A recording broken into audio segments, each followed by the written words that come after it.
आप सभी लोग बहुत अच्छे हो गए। आज फिर मैंने कह दिया, आशा करती हूँ। हमारे एक व्यूअर्स ने कमेंट किया था कि आप ये मत कहा करो, लेकिन मेरी आदत पड़ गई है। हमारा इंट्रो है भाई, शुरू से हम कह रहे हैं तो मुझे तो यही सही लगता है, तो वही मैंने फिर बोल दिया। तो आप सभी लोग अच्छे से हो गए और मैं भी अच्छे से हूँ। और आज किचन में तैयारी कर रही हूँ कढ़ी बनाने की, क्योंकि हमारी अम्मा जी का ऑर्डर लगा है कि आज कढ़ी बना लो और फिर मट्ठा नहीं बनेगा, क्योंकि दीपावली की तैयारियां होने लगेंगी और बस खोया बनाया जाने लगेगा। और फिर अभी कम से कम 10 दिन तक फिर खोया और मिठाइयाँ यही चलता रहेगा। और बीच में दिवाली होगी, उसके बाद भैया दूज होगा, ढेर सारे त्यौहार आने वाले हैं। तो फिर बस सुबह सुबह मैंने कढ़ी की तैयारी कर ली। मैंने कहा चलो पहले भी लाइट है तो यहाँ पर लगाकर कढ़ी बैठकर बना लेती हूँ। और उसके बाद फिर खेत में आज बाजरा की कटाई हो रही, कल से ही हो रही है, तो वहाँ भी खाना जाएगा। तो उसके लिए खेत पर जाने के लिए आलू बनाएंगे और पराठे भी सेकेंगे।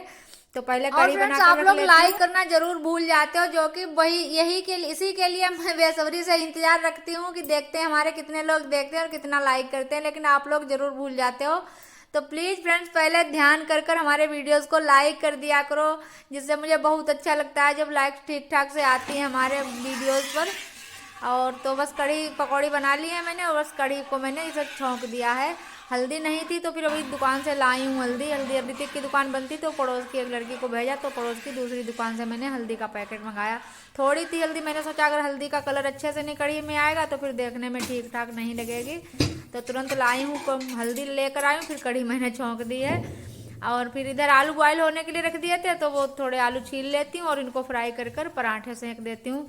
इस समय मन्नू के पापा का दिमाग बहुत ज़्यादा प्रेशर में है, क्योंकि उनके धान कटने को है और मशीन आई थी, पास के खेतों को काट कर चली गई और हमारे धान रह गए इस वजह से, क्योंकि हमारे कुछ फसल लौटी हुई थी। तो इन्होंने कहा जो ये फसल काटेगा वही मेरे अच्छे वाले धान काटेगा, और वो कह रहे थे पहले अच्छे वाले धान कटवा लो उसको बाद में।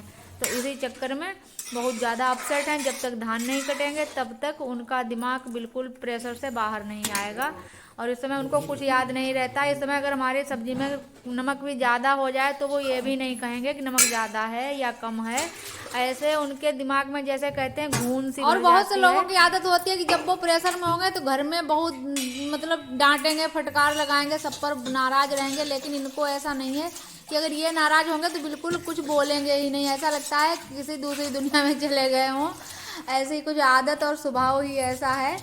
और इधर मैंने कढ़ी लौट ली है, बस आलू फ्राई कर देती हूँ। कल तो ऐसा हुआ था कि हमको बताया ही नहीं सुबह में कि लेबर थे, और जब दोपहर क्या 10 बजे करीब आए, बोले खाना दे दो, पैक कर दो, खेत पर ले जाएं। तो मैंने कहा मैंने तो खाना बनाया ही नहीं लेबर के लिए, और टाइम इतना ओवर हो गया था। तो मैंने कहा अभी हम बना देंगे, लेकिन काफ़ी टाइम लगेगा, लेट हो गए बहुत। फिर समोसे लाकर दे दिए थे तो वही खिला दिए थे। तो आज सुबह ही मैंने पूछ लिया था कि आज भी कटाई हो रही होगी बाजरे की, तो कहाँ हो रही। तो आज मैं तैयारी कर देती हूँ फटाफट से खेत पर खाना के लिए। और ये वीडियो फ्रेंड्स आज ही शूट कर रही हूँ और आज ही आप लोगों के पास पहुँच भी जाएगा, क्योंकि आज है बृहस्पतिवार और शायद है 24 अक्टूबर। और इस समय सुबह में मन्नू तो कुछ खाते ही नहीं, आज कुछ खाकर भी नहीं गए थे। वैसे सुबह को बिस्किट खा लेते हैं या पराठे सेक दो तो पराठे खाकर चले जाते हैं, लेकिन आज कुछ नहीं खाकर गए।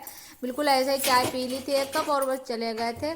तो फिर मैंने कहा चलो उतने ही टाइम में मैं फटाफट से अपने कढ़ी की तैयारी कर लेती हूँ, बाकी खाने की तैयारी कर लेती हूँ। अब दिन छोटा होने लगा है थोड़ा, तो सुबह में जल्दी जल्दी काम निपटा लो तो फिर टाइम से हो जाएंगे। वैसे तो अगर सुबह में लेट हो गए तो फिर बहुत जल्दी टाइम निकल जाता है दिन का। और गर्मियों में ऐसा होता है कि सुबह को लेट हो गए तो अपने दोपहर में काम बहुत ज़्यादा हो जाते हैं, लेकिन इस समय ऐसा नहीं है। इस समय जितना जल्दी काम निपटा लोगे उतने जल्दी हो जाएंगे। तो मैंने 2 लोगों के लिए इधर खाना पैक कर दिया है, और मन्नू के पापा बस आ रहे होंगे, बस ले जाएंगे आकर, और उनके लिए रोटी सेकेंगे, क्योंकि वो तो परहेज ही इस समय कर रहे हैं। पहले तो पेट की प्रॉब्लम थी, तब तक उधर प्रॉब्लम हो गई मशीन। और अम्मा जी लेकर आ गई हमारे लिए मूंगफली भून कर। उस दिन बहुत तोड़ती हुई दिखाई थी मैंने आप लोगों को, जब उस दिन गए थे हम, तब वही वाली आज दीदी ने भूनी होगी तो वही भेजी हैं। तो वही अम्मा लेकर आई हैं। और इधर मैंने मन्नू पापा ने काम लौट कर खाएंगे आकर, पहले खेत पर दे आए जाकर खाना। तो तब तक मैं रोटी सेंक लेती हूँ, सारी सेंक कर रख लेती हूँ। और फ्रेंड्स मेरा मन रहता है कि आप लोगों में खूब सपोर्ट करो, पर सपोर्ट बस कितना, केवल 1 लाइक का सपोर्ट है। कि अगर आप लोग खूब लाइक करोगे हमारे वीडियोस को तो बस वही मेरे लिए सबसे बड़ा सपोर्ट होगा। अगर सपोर्ट आप लोगों को मिलेगा तो वीडियो ऑटोमेटिक ही इतने अच्छे बनने लगेंगे। तभी आप लोग देखना, जब आप लोगों को भरपूर सपोर्ट मिलेगा तब फिर देखना हमारे वीडियोज़ में कितना ज़्यादा बदलाव आएगा। तो आप लोगों को आगे के वीडियो में पता लगेगा जब आप लोगों को सहयोग मुझे खूब मिलेगा। तो उधर मैंने चावल बना दिए हैं, और फिर इधर मैंने LED वाली जो बल्ब रखे थे वो वापस करने हैं, जो ख़राब हो गए थे कुछ। तो मन्नू पापा कह रहे दे दो हमें निकाल कर, तो हम वापस कर दें जाकर, नहीं तो इनकी डेट निकल जाएगी, फिर ये वापस नहीं होंगे। तो वही मैं निकाल कर दे रही हूँ। और मन्नू को जाने थे आज जूते लेने के लिए, कि मन्नू का कल है PT का एग्ज़ाम। तो कह रहे थे कि हम जूता लेकर आएंगे, हमारे जूते टूट चुके हैं। और मैं इधर बर्तन धुल ही रही थी बैठकर, तब तक मन्नू आ गए जूते लेकर। कहा पहले मेरे जूते देख लो आकर। तो यहीं पर जूते देखे जा रहे हैं मन्नू के, और लेकर आए कह रहे बम ये बड़े हो गए तो 1 नंबर बढ़ गया है, 2 नंबर के लाते थे, अब मैं 3 नंबर का लाया हूँ जूता। तो मैंने कहा और क्या बढ़ रहे हो, तो पैर भी बढ़ रहा है, तो बड़े सही हैं, जल्दी टूटते भी नहीं हैं। तो फ्रेंड्स इस वीडियो का फिर समय हो रहा है, तो इसका अब हम यहीं से एंड कर देंगे और आप लोगों को मिलेंगे अगले ब्लॉग में। तब तक के लिए बाय बाय फ्रेंड्स। लाइक कर देना जरूर, ध्यान कर